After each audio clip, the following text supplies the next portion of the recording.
Están en esta mesa nuestros muy estimados Karina Cancino. Karina, bienvenida, gracias. Hablamos contigo siempre a la distancia de la Ciudad de México a Nayarit, pero estás en la Ciudad de México y te damos la bienvenida a este estudio. Bienvenida, ¿qué es tu estudio? Muchas gracias, Carmen. Pues estamos un poco nerviosos porque generalmente te damos notas y ahora vamos a hacer la nota. Entonces, ahora son los entrevistados. Bueno, es que queremos que nos cuenten y por eso les pedimos la entrevista y esta mesa a Karina Cancino, a Mildra Benítez y a César Pérez, colegas periodistas de Nayarit. Gracias, Mildra, por estar aquí. Gracias, César, a los tres. Carmen. Bueno, participaron en esta investigación de la cual hemos hablado esta semana. Estuvimos escuchando a Daniel Izárraga de Mexicanos contra la Corrupción e Impunidad, que nos contó que hicieron esta beca o esta beca para impulsar periodismo de investigación, sobre todo en el tema judicial, y ustedes participaron y han retomado el hilo con esta investigación de lo que ya han publicado ustedes antes.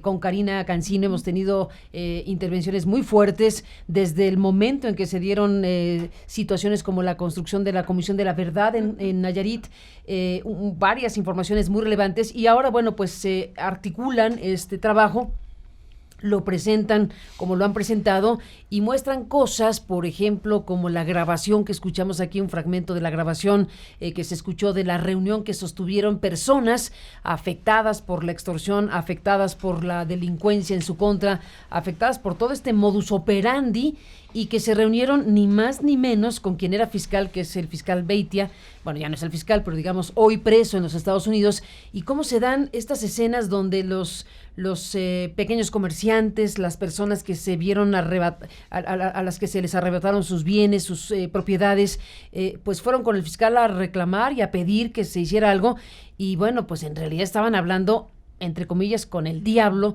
si nos atenemos al apodo que finalmente queda, no solo en el título del reportaje, sino en la calificación, en el apodo que se le puso a este personaje que se encuentra hoy en los Estados Unidos acusado y ya confeso de participar con el crimen organizado directamente. Así que estamos con eso, Karina, y en esta grabación, por ejemplo, se escucha cómo habla él con las personas que van a buscar justicia y que se acabe el abuso. Y en el segundo plano se oyen gritos de dolor como de alguien que está siendo torturado. El audio es tremendo, Karina. Bueno, pues bienvenidos y buenos días nuevamente. Buenos días, Carmen. Bueno, pues este trabajo, como bien dices, es parte de una beca que realmente pues nos sorprendió el que hayamos quedado en este tipo de cuestiones, porque pues pocas veces los estados salimos a hacer investigación, y bueno, aprovechamos el momento para hablar de algo o profundizar en algo que era muy evidente en nuestro estado, esta situación de lo que vivieron muchas personas: extorsión, despojos, tortura, y que nos han dicho que es muy difícil demostrar la tortura porque tienen que entrar a toda una serie de mecanismos internacionales para demostrar, pero que pues van a acceder a ellos una vez que los abogados pues busquen pues que las autoridades se adentren más a estas cuestiones. Y pues dijimos, tenemos la oportunidad de conocer los expedientes, tenemos la oportunidad también de conocer otras situaciones, lo hagamos. Y entonces empezamos a investigar durante un año.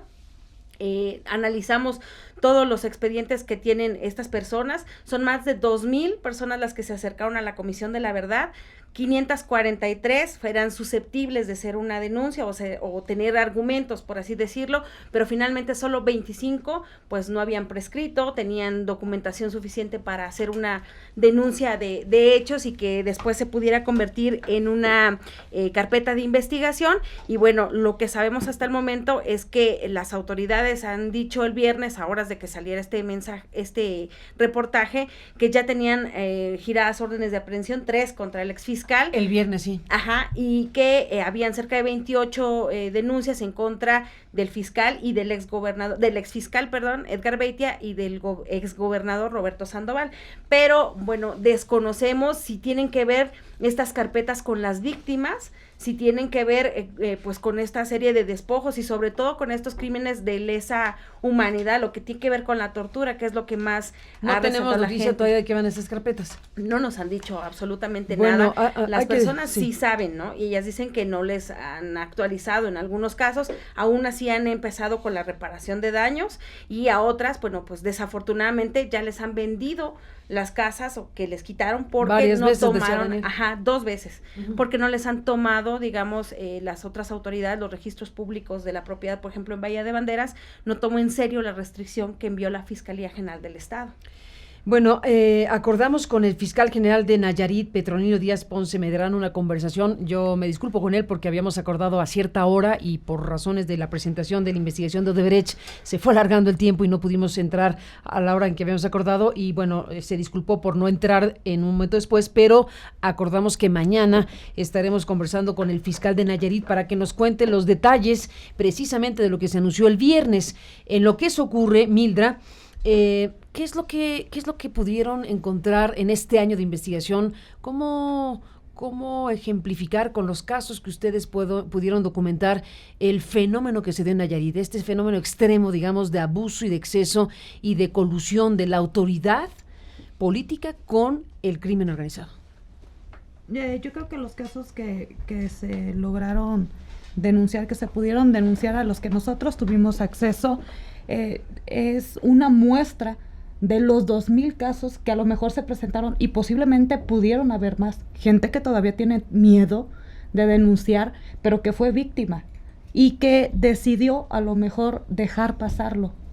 Porque el asunto es que las torturas, las vejaciones, los despojos, todas estas cuestiones que se vino dando en Nayarit fue a partir desde que llegó Sandoval hasta que agarraron al fiscal.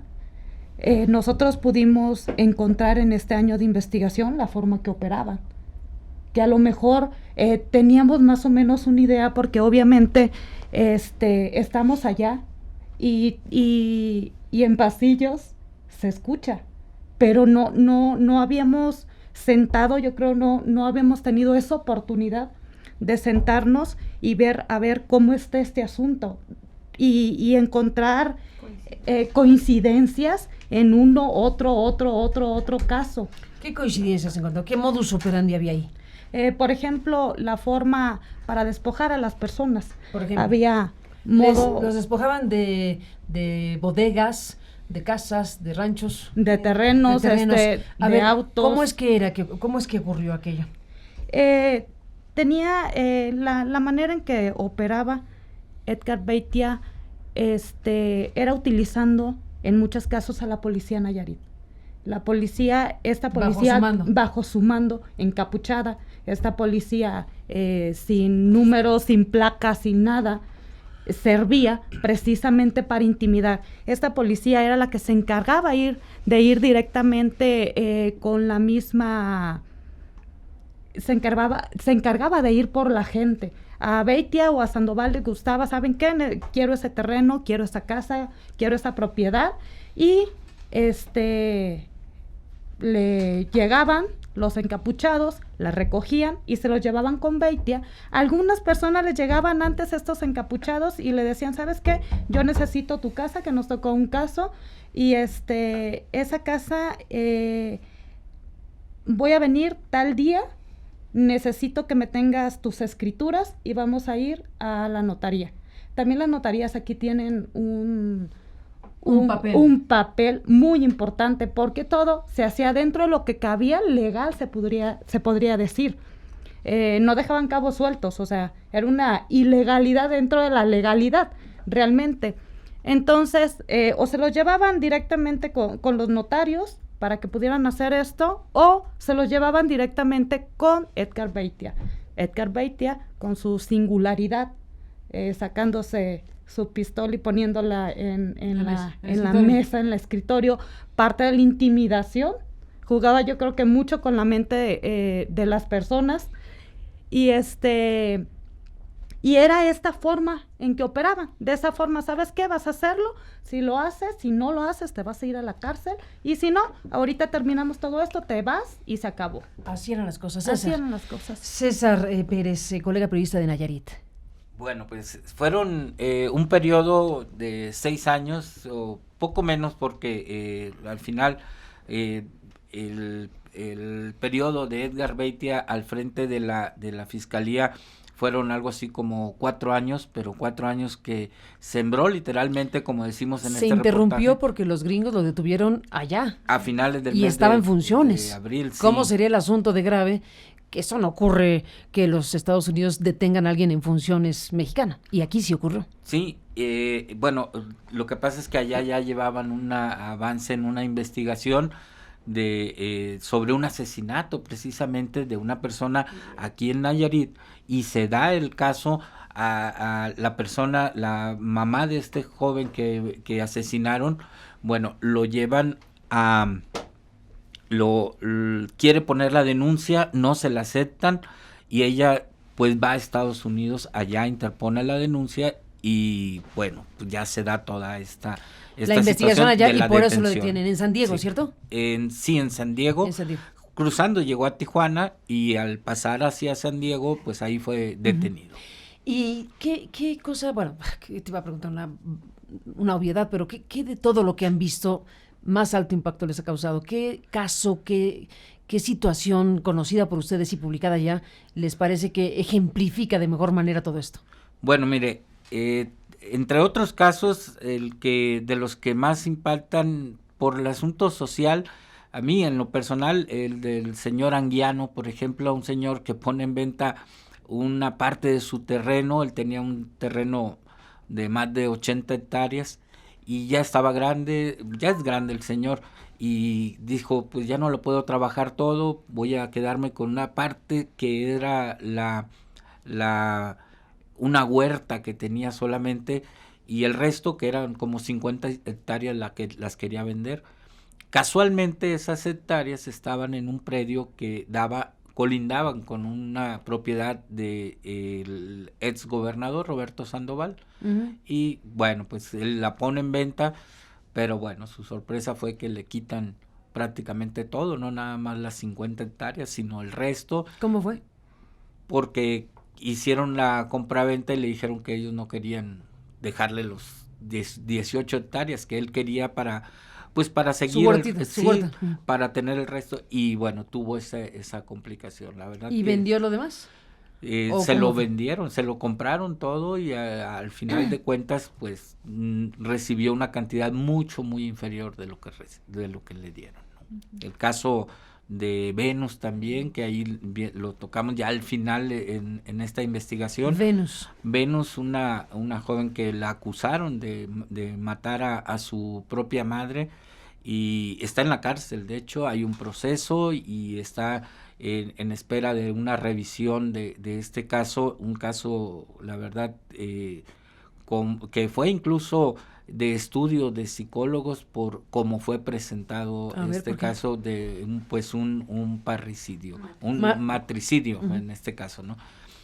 Fue a ella, la detienen pues un día, y a los 3 días presentan la orden de aprehensión apenas, pero 3 días antes ya estaba detenida ahí en la fiscalía, y todo un proceso viciado de origen, y que se está llevando. ¿Y cómo se vincula con este tema, este caso de Venus?